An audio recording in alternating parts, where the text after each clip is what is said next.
bien, salut à tous, à toutes et entre les deux, bien sûr, j'espère que vous allez aussi bien que moi. Et aujourd'hui, je vous retrouve pour lecture mensuelle, épisode 7. Cet épisode sera doublement plus long que le précédent. Et moi, j'espère, parce que j'ai lu 2 livres au lieu d'un. Oui, parce que c'est au début je prévoyais de lire qu'un seul livre parce que j'avais quand même encore toutes mes lectures et que comme vous avez vu c'était quand même d'assez gros livres pour le coup quand c'était consacré au 6e semestre. Mais du coup j'ai lu que 2 livres parce que le premier était très court. Et le premier c'était L'homme qui plantait des arbres. Ce livre est très court. Comme je vous l'ai dit, je l'ai lu en même pas 20 minutes. Mais qu'est-ce qu'il est beau! Vraiment, j'ai presque envie de dire qu'il est mignon. Dans la manière dont ça décrit un personnage, l'homme qui plantait des arbres. Cet homme, il mérite tout l'amour du monde.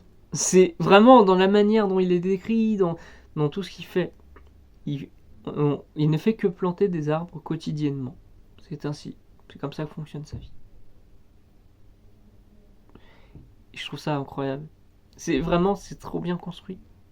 C'est très court, mais vraiment, je me dis, c'est triste que ça finisse comme ça. Parce que j'aurais tellement voulu en savoir plus, mais en même temps, c'est en sachant si peu de choses qu'on trouve le personnage très intéressant. Voilà.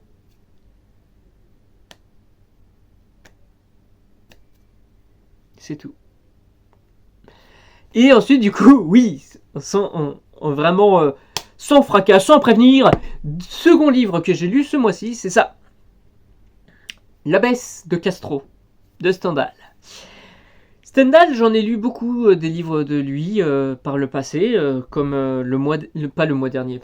Non, non, du coup, oui, je peux pas. À qui je vais faire croire ça, surtout si demain j'en parle pas.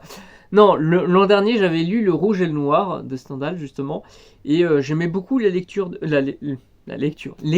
Stendhal, et une fois encore, ça n'a pas manqué, j'ai beaucoup aimé ce qu'il racontait, en fait. Et que dans cet ouvrage, qui est quand même plutôt mastoc, mais ça, en connaissant Stendhal, c'est pas étonnant en fait. Et c'est pour ça que j'ai lu que 2 livres. C'est faux, hein, j'aurais pu clairement en lire d'autres. Hein.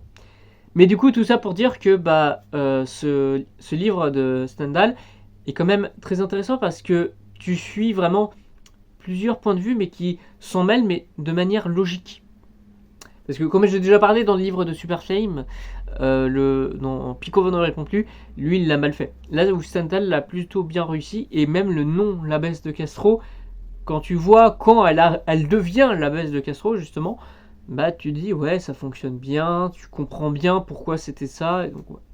Franchement, bon livre. Je l'ai pas lu très très très rapidement non plus, hein, mais dès que je me disais allez c'est parti que je dois lire ce livre, je me disais je vais lire une valeur sûre. Voilà.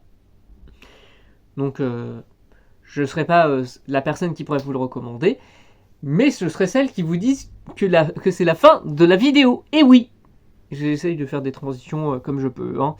Du coup, merci d'avoir regardé ce passage de vidéo, ou sinon depuis le début. Je vous retrouve dans une prochaine vidéo Mew V2 ou Mew au cube, ou pas du tout, c'est vous qui le souhaitez. Moi, en tout cas, je vous retrouve demain pour la suite de lecture mensuelle. Et moi, je vous dis aussi, bye bye!